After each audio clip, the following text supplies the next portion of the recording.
Welcome to the Chemical Sensitivity Podcast. I'm Aaron Goodman, host and founder of the podcast. I'm a journalist, documentary maker, university instructor, and communication studies researcher, and I've lived with multiple chemical sensitivity, or MCS, for years. MCS is also known as environmental illness, chemical intolerance, and toxicant-induced loss of tolerance, or TILT, and it affects millions around the world. Many people with the condition are dismissed by healthcare workers, employers, friends, and even family.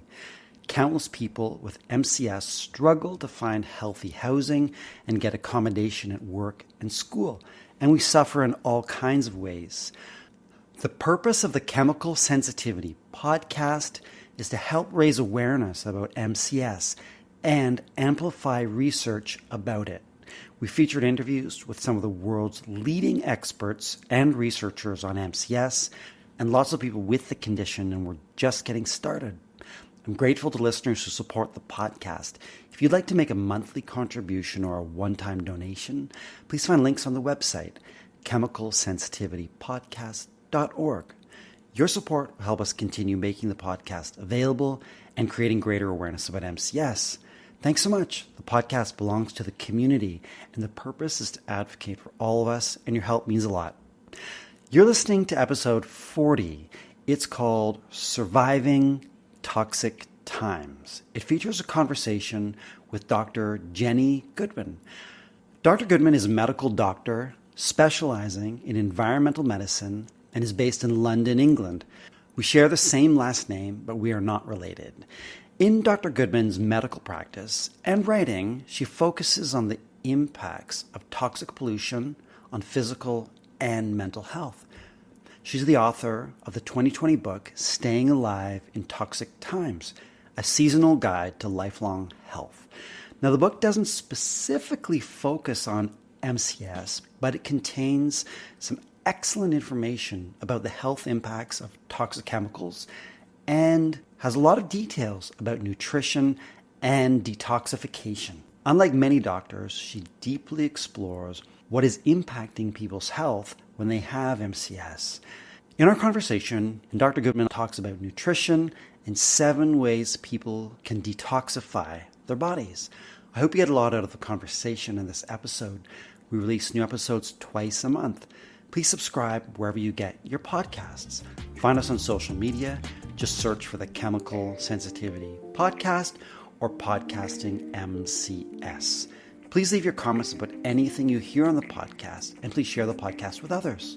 You can find the podcast on YouTube. Just go to YouTube, search for the Chemical Sensitivity Podcast, and click subscribe.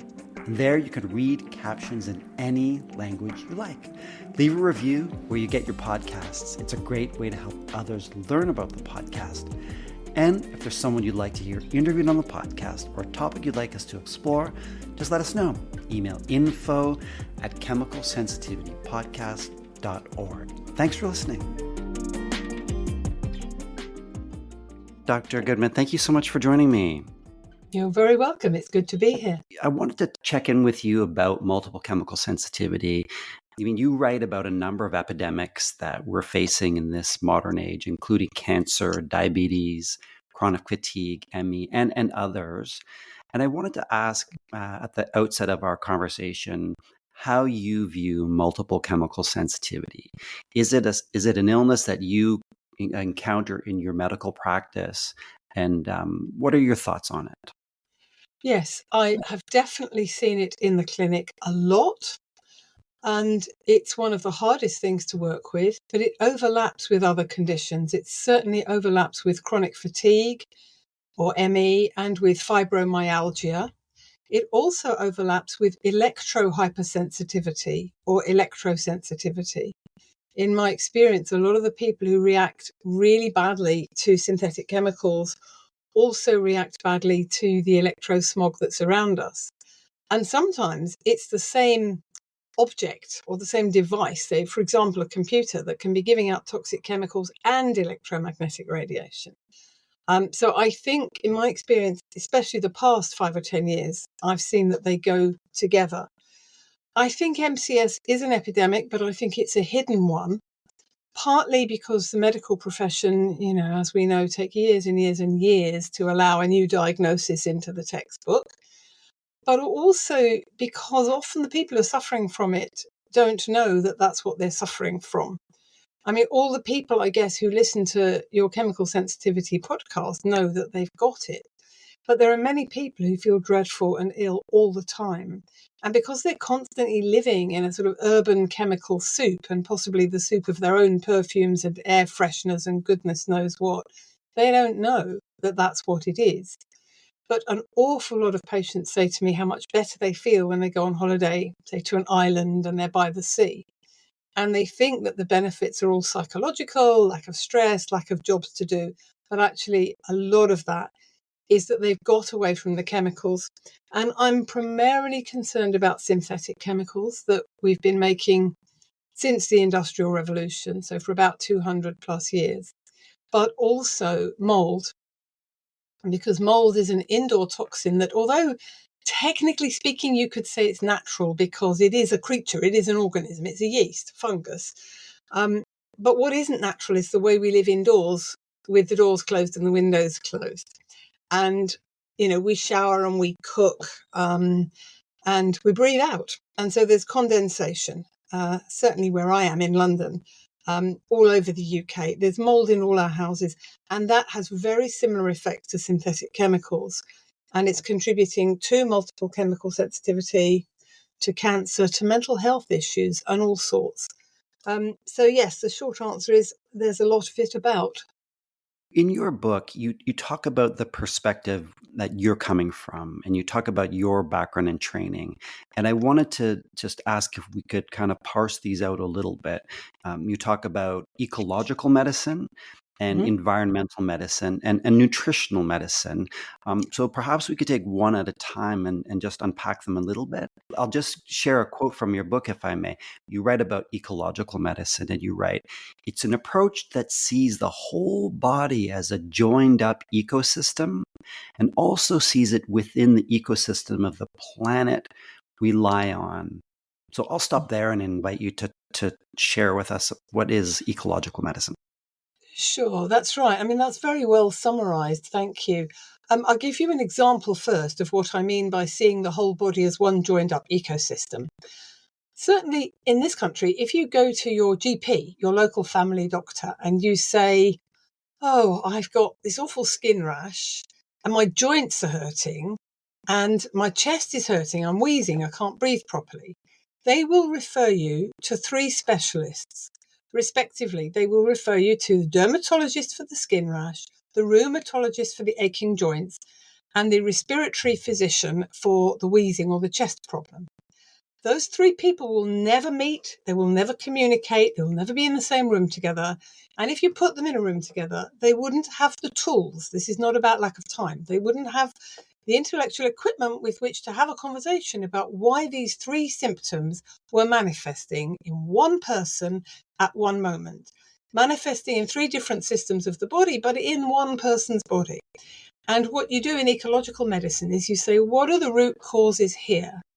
What is manifesting in these three different systems? And of course, traditional Chinese medicine would say, well, for example, the gut and the lungs and the skin are all connected, or, So it's joined up in that sense. I call it joined up medicine. The other sense in which it's joined up or ecological, seeing the body within the larger ecosystem of the planet, is as follows: that we breathe the air, right? We drink the water. We eat the food that's grown in the soil, and all the pollution we have been creating since the Industrial Revolution goes into the earth and the water and the air, and therefore it cycles through our bodies. What goes around comes around. Any atom or molecule that's in my body was previously in the ocean, was in the rain, was in the soil, was in the air, and will be again. So everything cycles round and round, nothing is static. So whatever pollutants we are putting into the air, the water, the soil, and therefore the food, because the food grows in the soil, or we eat the animals that eat the plants that grew in the soil, that pollution is in our bodies. There is no way we can separate ourselves from the environment in any sense. And I mean this in a scientific sense, but of course the mystics of the old Eastern religions have known this forever. Thich Nhat Hanh calls it interbeing. We are not separate, but we've been behaving as if we are for a few hundred years. And the results are illness, including, in a way, the most direct and obvious illness that reflects the damage we're doing most clearly, and that is multiple chemical sensitivity.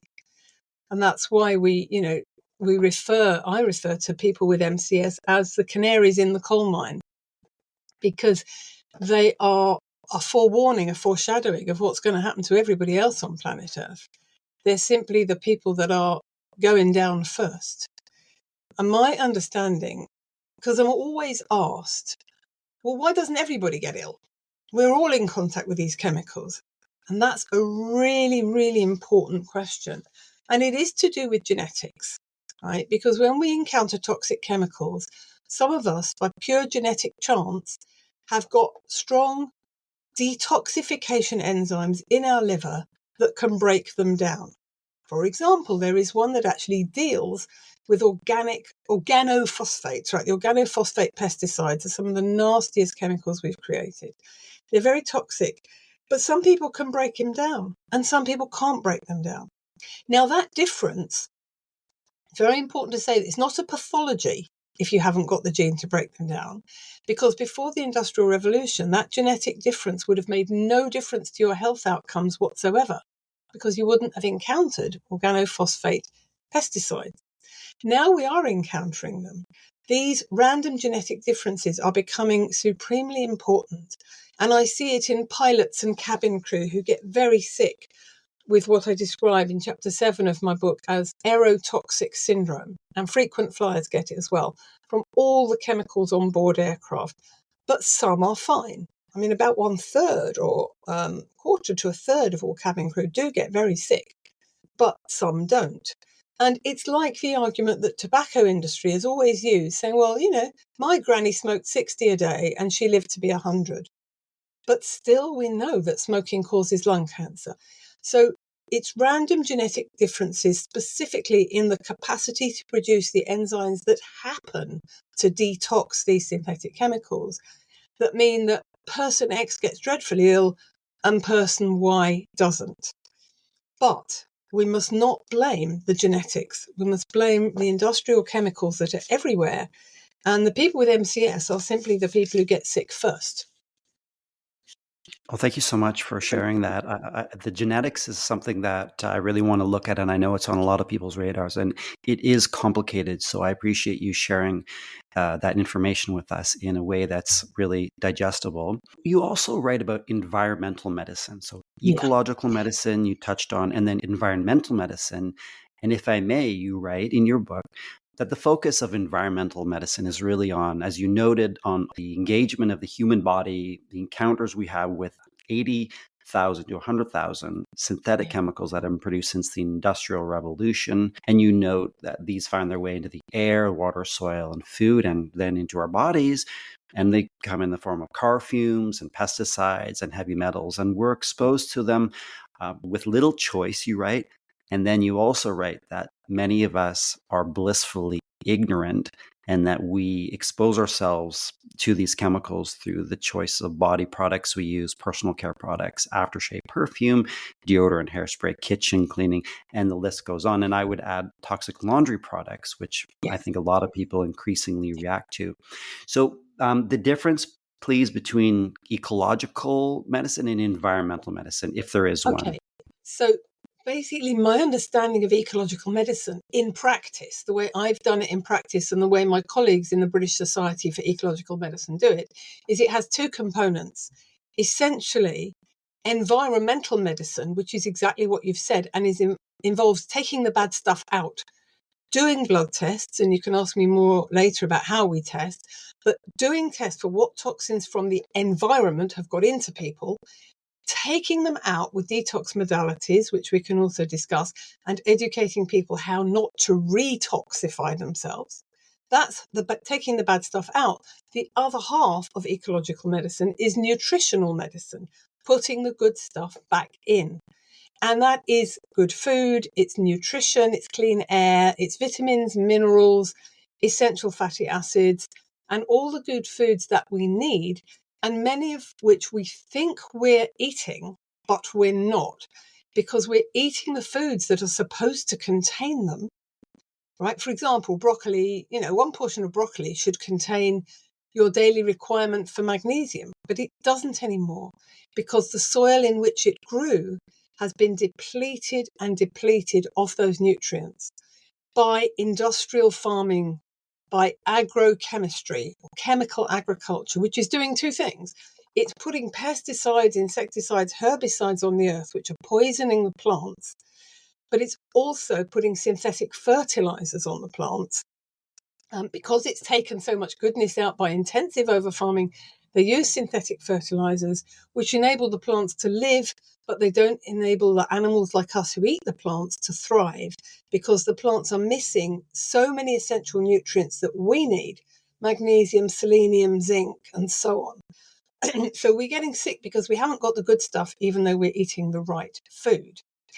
And it's really important to say in this context that you can't really separate the two halves of ecological medicine, the nutritional and the environmental medicine, because nutrients work largely by being antitoxins, and toxins do their damage largely by being anti-nutrients.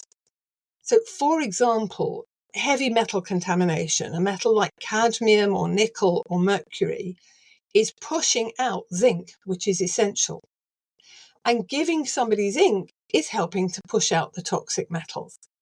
So sometimes I'll have a patient whom I know is low in zinc, and I keep giving them zinc, but their zinc level doesn't normalize on repeat blood testing. I mean, that was 20 years ago. Now I would know immediately. You look for the toxic metals that stop the zinc getting in.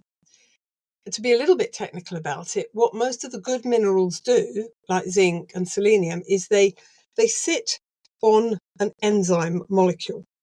They have a role as what we call a cofactor, a helper, if you like. And they sit on the enzymes that have to do a particular job, converting substance X to substance Y in the body. If they get displaced by a toxic metal like mercury or nickel or cadmium, then that enzyme is paralyzed. It can't do its job. And sometimes its job is detoxification. So you get a vicious circle here, and almost all our detoxification enzymes require nutrients, minerals or vitamin C or most of the B vitamins to be their cofactors. So if you haven't got enough of those, your detox enzymes won't work properly.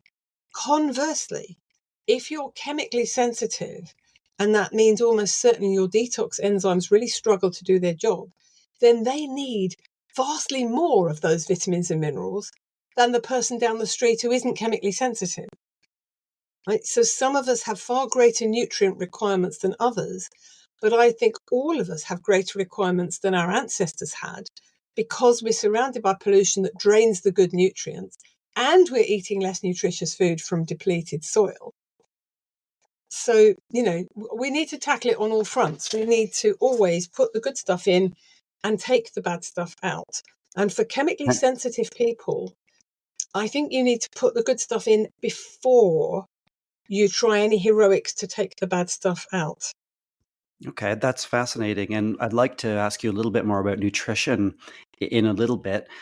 I wanted to talk a little bit more, if I could, about ecological environmental medicine. I know not everyone who's listening will have the ability to see a doctor who specializes in these areas. You write that in medical school, most doctors are trained not to look very deeply. In other words, you write, a lot of doctors say, I don't know, and I don't know what's wrong. But for you, if I get this right, in your practice, you go on an investigation. Yeah, you have to start with the capacity to not know. You have to start with a capacity to say, I don't know. Now, in fact, in medical school, I was not trained ever to say, I don't know, because you have to put the patient in the wrong. I mean, basically, if the patient's description, if the patient's symptoms, if what they're experiencing doesn't fit a pattern in your textbook, then instead of saying, oh gosh, I don't know, you're supposed to say, it's all in your head. It's psychological. You're making it up because you don't fit a pattern in my textbook. And ecological medicine is precisely about not doing that. And sometimes the first consultation, you don't know what's going on, sometimes the second, but you see yourself as a detective. So eventually you get there. I mean, I ask hundreds of questions that conventional doctors don't ask. So, what was your mother's health like when you were conceived? Not just when she was pregnant with you, but before you were conceived. Did she have what you call silver fillings, metal amalgam fillings, which have got mercury in her mouth when she got pregnant with you? Because if so, that's gone through the placenta into your body and into your brain. Was she under enormous stress? Because that can affect your hormonal and your immune system. What kind of food did you eat in your childhood? Crucially, were you breastfed? Because if you were not breastfed, there are going to be problems in the microbiome in your gut. And that's very important for people with MCS because, as you know, this is all about total load and the cocktail effect. It's not one chemical, it's not two, it's hundreds all at once over a lifetime. But if we can do anything to reduce that total load, it always helps. And some of the toxicity is coming from our own gut, from eating sugar, from eating artificial additives, from having a microbiome, a gut bacterial flora that has been damaged by stress, by antibiotics, by the contraceptive pill, by hormone replacement therapy, and by the sheer fact of not having been breastfed. Right? All those things damage the microbiome. So part of healing anyone, especially with MCS, is look at the gut, look at the diet, do a stool sample. What bugs are in there? Have you got enough of the friendly bacteria? Have you got too many weird and wonderful unfriendly bacteria? Have you got an overgrowth of yeast and fungi? Because all these will be producing their own toxic chemicals that get absorbed from the gut into the bloodstream and add to the toxic load. So I start with the gut. I start with food. Okay, then thank you so much. On food, why don't we turn to nutrition and I could ask you a little bit more. I know every body is different and what works for one person may not work for another, but you write in the book, good nutrition is the single most important way to protect yourself against toxic chemicals.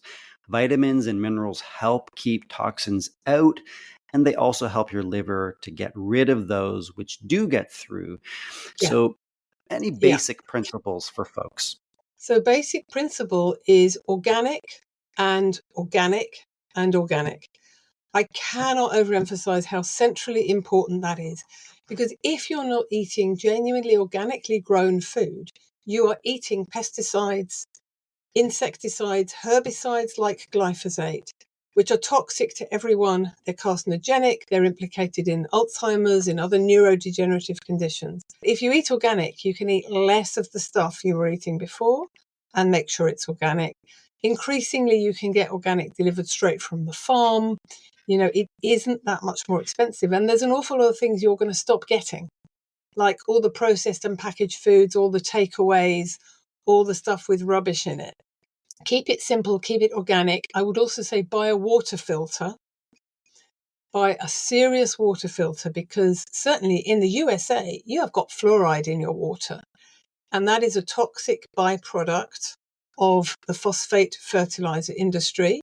Fluoride is lowering children's IQ, doing the same kind of damage that lead was doing before we took the lead out of petrol or gasoline. And that it's doing incredible damage to brain, to bone, to the ovary, to the kidney, to the thyroid gland by pushing out iodine. It's implicating just about every disease. So filter your water and eat organic. And those are two very, very major things you can do immediately that will lower your toxic load, make a difference to your health, your energy, your strength. The other thing that's very much within your control is what you alluded to earlier. It's going to be part of the indoor pollution chapter in my new book. And it's personal care products. Although they don't care for the body at all. I'm increasingly calling them personal scare products because they scare me, right? The deodorants, the perfumes, the moisturizers, the makeup, the nail varnish, all this stuff, and especially the hair products. And they are all nasty, carcinogenic, and completely unnecessary. And in chapter 5 of my new book, I'm going to go through every one of these indoor pollutants and tell you the alternatives.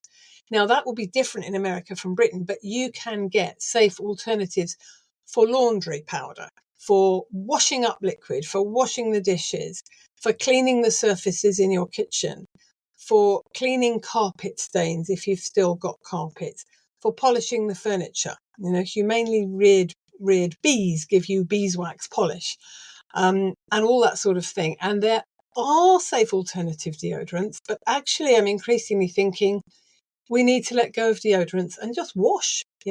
We actually don't need this. And antiperspirants that stop you sweating are stopping you detoxing.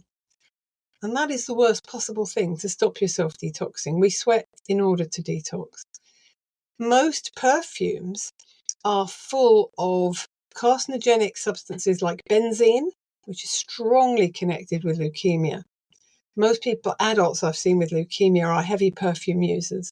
And you have, again, in the States, you have an excellent research consortium called the Environmental Working Group, EWG. And they found that the average perfume has got not only the toxins that are listed on the label, but 14 unlisted ingredients on average. And the loophole in the law is they don't have to be listed if they constitute less than 1% of the volume of liquid. But even if they do, they can still have a big impact.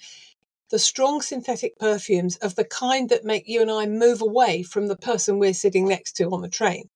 And I'm not chemically sensitive to the extent of being ill, but certainly if somebody sits next to me and they're wearing a lot of synthetic perfume, I have to get up and move to quite a long distance away, or even get out of the carriage if I'm in a train.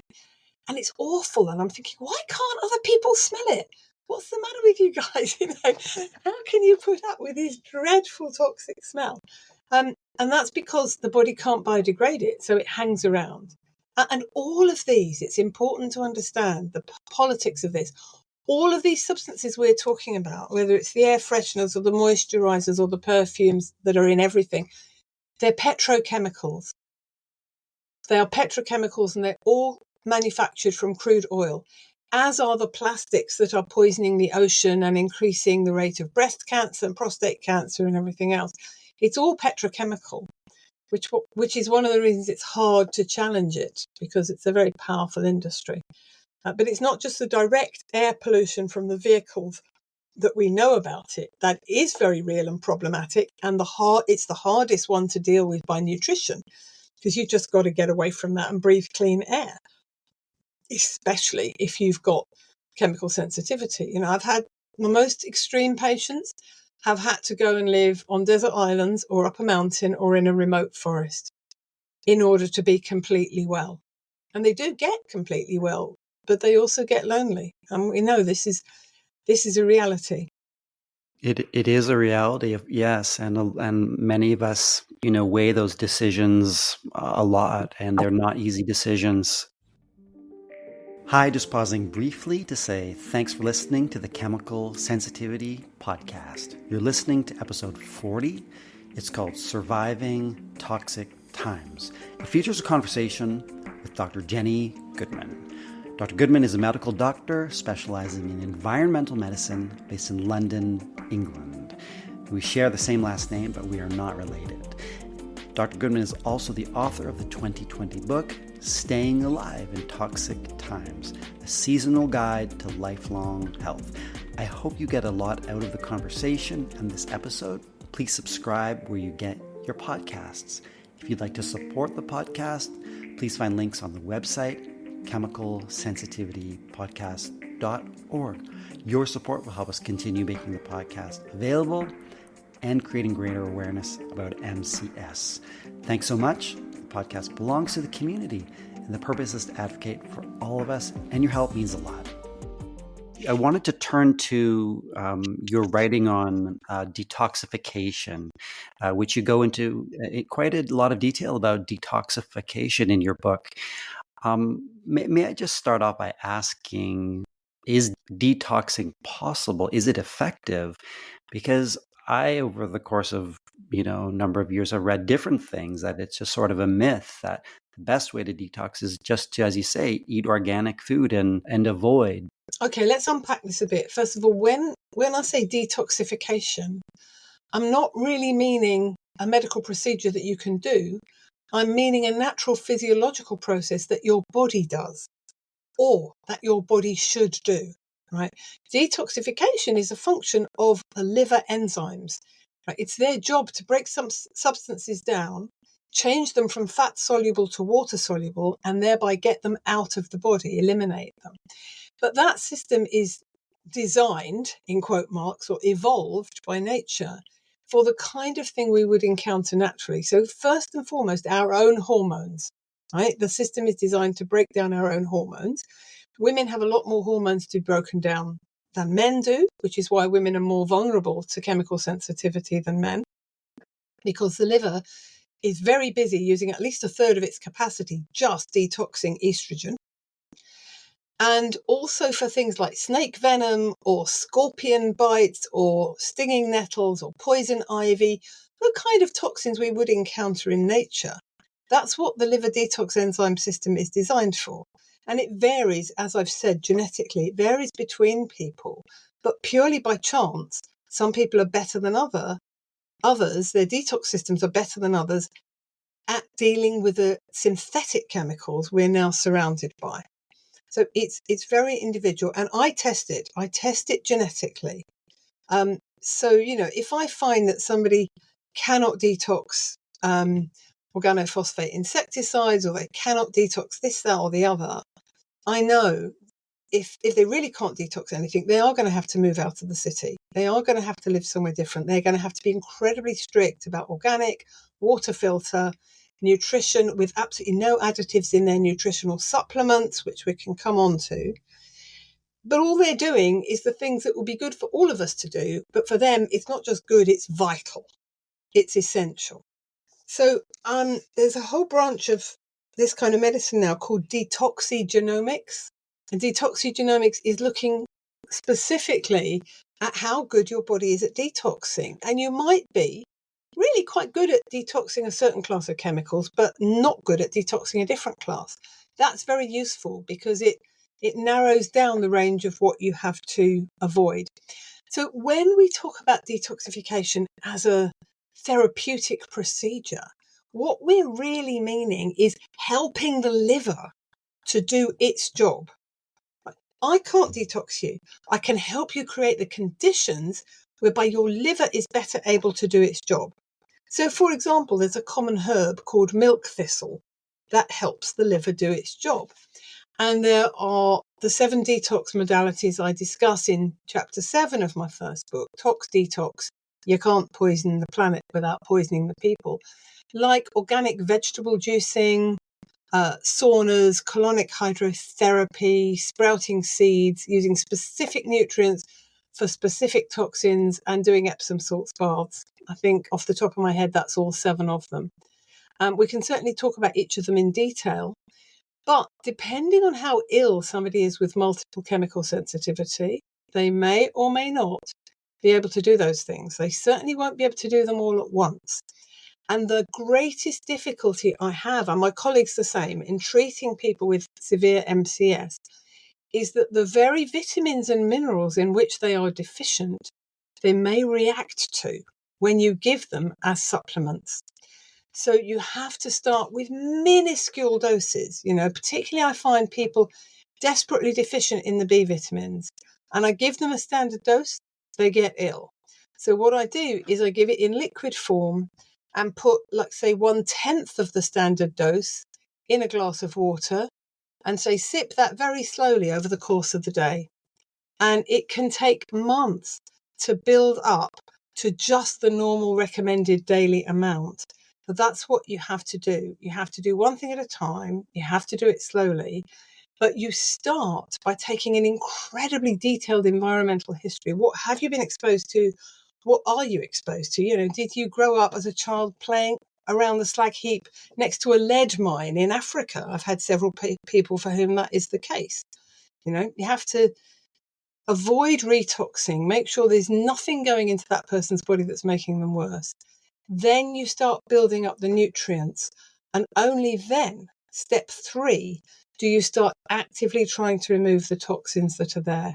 So you have to go slowly, you have to go gently, and increasingly, I think you have to do the detoxigenomics to find out precisely what this person's detox enzymes can and can't do. And if you find that a particular detox enzyme is really hardly able to work at all, then you look at what nutrients it needs and you build up to the highest possible levels of that nutrient, because then that enzyme will be able to work at its full capacity, even if that's only 10% of optimal. Without those nutrients, it was only doing 2%. So it's targeting the nutrition at the genetic detox deficiencies. This sounds very sophisticated and incredible. And a lot of people will not be able to take advantage of this, unfortunately. So, for those folks, the 3 principles that you mention and write about, are these the ones we should be thinking about? Yeah, Avoid and replace, look after your nutrition, and yeah. thirdly, look after your gut. You could say actually start with the gut. If we're being really accurate, you should say start with the gut and with looking at all your external sources of toxins. I mean, if people read the book, particularly chapter 7, but actually all the way through, it's a more or less comprehensive list of all the toxins you might encounter in your daily life. I call it the surprising poisonings of everyday life. So just reading it and getting a sense of all the toxins you encounter just in each room of your house, and how you can get rid of 90% of them within a week, because there are safe alternatives, affordable, safe alternatives to just about every substance we use in our bathroom, in our kitchen, and on our bodies. Once you've done that, you've massively reduced the toxic load that's going into you. The second thing is to deal with the gut. And chapter 2 in my book has a whole section called Spring Clean Your Gut, Not Your House, where you can make sure that you're not eating sugar, so you're not feeding the bad bugs, that you are using herbs if necessary to get rid of the unfriendly bugs, you're using probiotics, the friendly bacteria that you're taking, and so on, until your gut is happy and the flora, the bugs in there, are producing good substances for you instead of bad substances that give you brain fog. So that's stage 2, really. 1, get rid of the chemicals in your environment. 2, sort out your gut. 3, sort out your nutrition. Having sorted out the gut, you can then look at the vitamins and minerals. And the reason for doing it in that order is some of the vitamins and minerals that you need and your cells like, the unfriendly bugs in your gut also like. You can be giving people B vitamins and iron, and the gut bacteria are eating them up. Now, that's fine if they're healthy bacteria. But if they're the unfriendly ones, you're just feeding them. So you have to clear and cleanse the gut before you start working on the nutritional deficiencies. And then finally, stage 4 is detoxification. And if you're still living in a polluted environment, you're still retoxing. So it's almost like the detox has to go on forever. Perhaps as we move towards wrapping up, I wanted to ask you if you think more medical practitioners will soon or at some point acknowledge that multiple chemical sensitivity is a real illness and that it's no longer acceptable to dismiss and send people away. And as you alluded to earlier, tell people that it's in our heads. I think it will come, but it will come from below, not from above. It will come from people like you and I shouting, and the community, to the extent there is a community of people with MCS, has to shout loudly and has to invite our friends and partners who don't have MCS to do the shouting for us if we're too ill to do it. I mean, that's not me, but that may be you and many of the people listening to the podcast, that people with an illness need people without the illness close to them who've got the energy to do the writing and the campaigning and the shouting. It doesn't fit with a medical model, because the medical model, shockingly, is not about looking for causes. It's about finding a drug. And the last thing we need is another chemical in our system, right? So it is going to be an uphill battle. It has to be grassroots.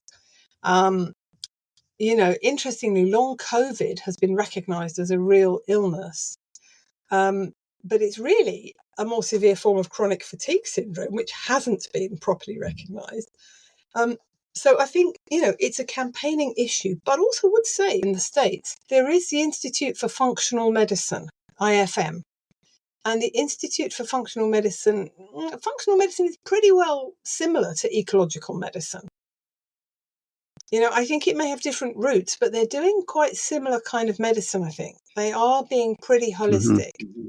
And, if anyone among your listeners can afford to consult a functional medicine practitioner, they can share what they've learned with everybody else. I mean, the reason I've written the book is that instead of just sharing what I know one-to-one with each patient, one at a time, an hour, another hour, I can share it with everybody at once, because the principles are the same, more or less, whatever's the matter with you. And that's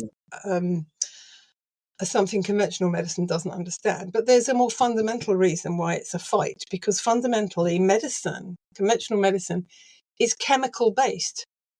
The drug industry, Big Pharma, has a stranglehold on it, and Big Pharma is part of the broader chemical industry, which is causing the illness in the first place. So you can see there's a circle there. And we have to break out of it, herbal medicine practitioners and naturopaths are going to be more help than most doctors to people with chemical sensitivity, partly because the remedies they suggest are not going to make it worse. So we do need to shout about it. But as I say, I think this is going to come from below, not from above. The points you make are really well taken.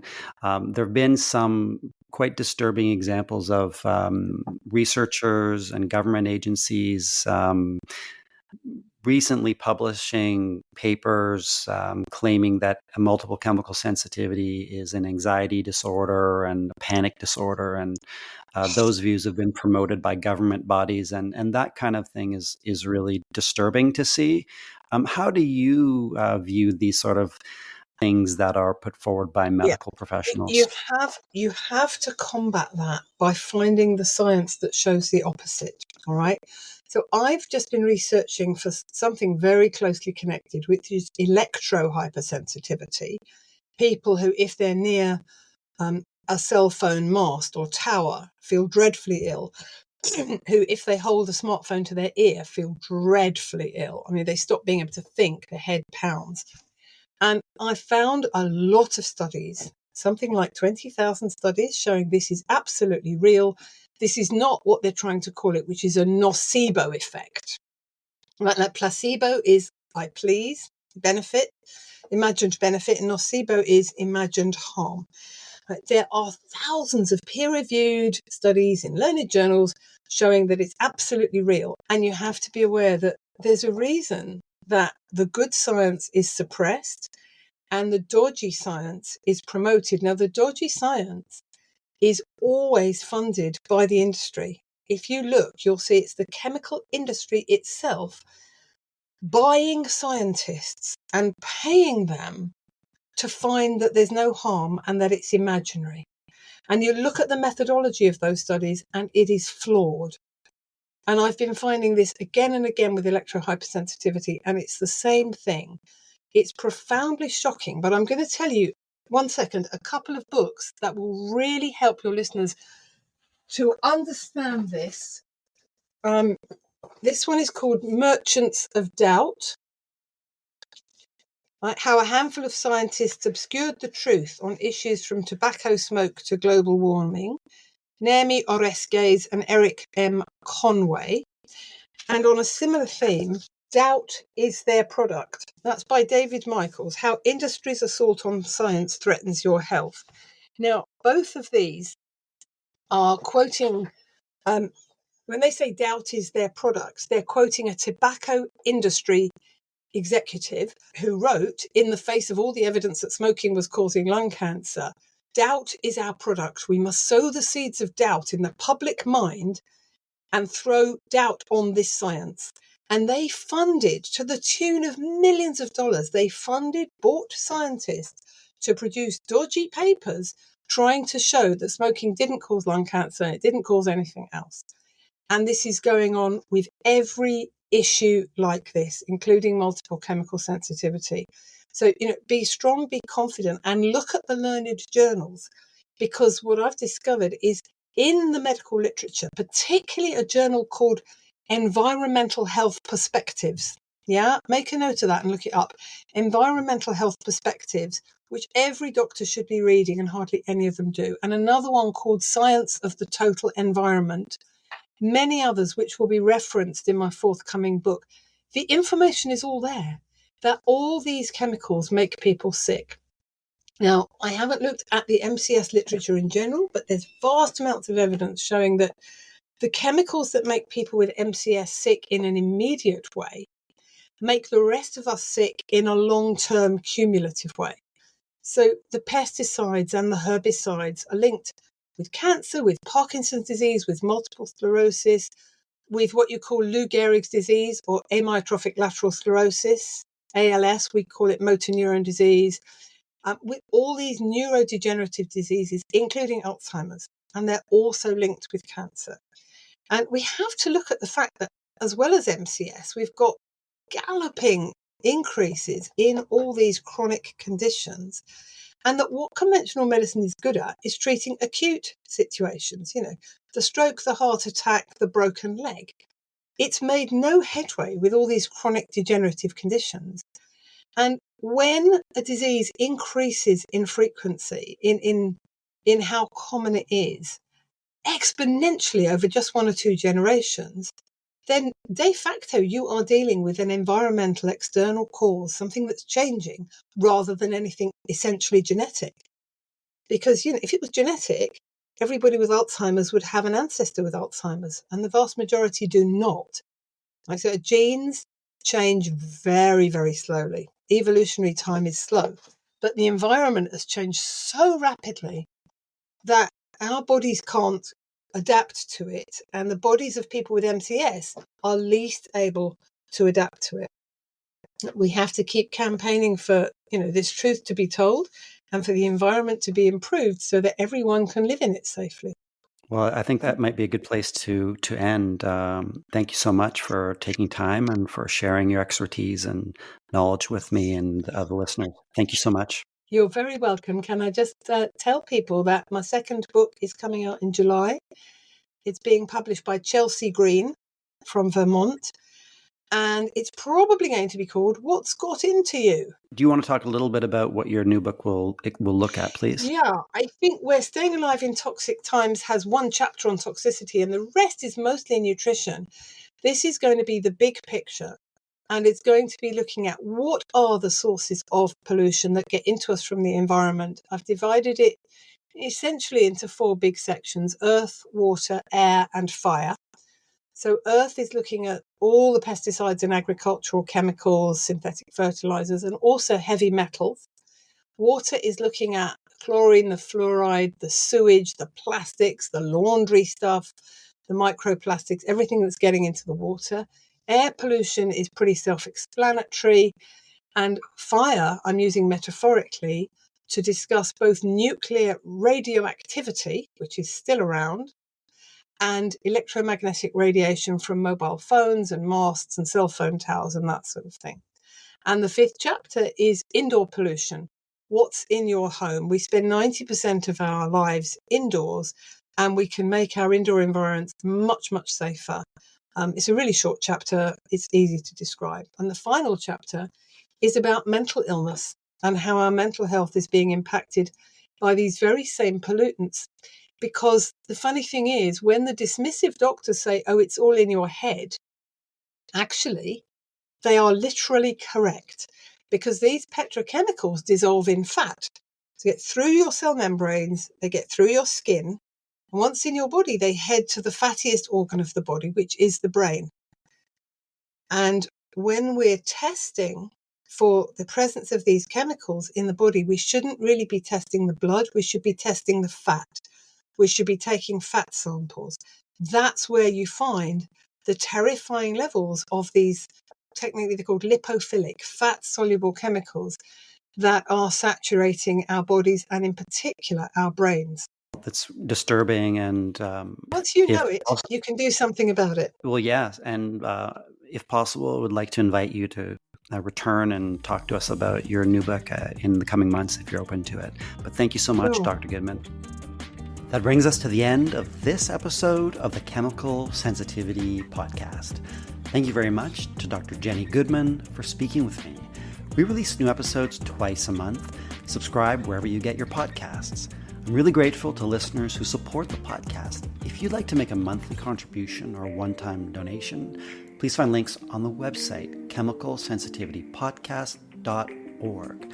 Your support will help us continue making the podcast available and creating greater awareness about MCS. Thanks so much. The podcast belongs to the community, and the purpose is to advocate for all of us, and your help means a lot. Find us on social media. Just search for the Chemical Sensitivity Podcast or Podcasting MCS. Leave your comments about anything you hear on the podcast, and please share the podcast with others. You can also find the podcast on YouTube. Just go to YouTube and search for the Chemical Sensitivity Podcast. Click subscribe, and there you can read captions in any language you like.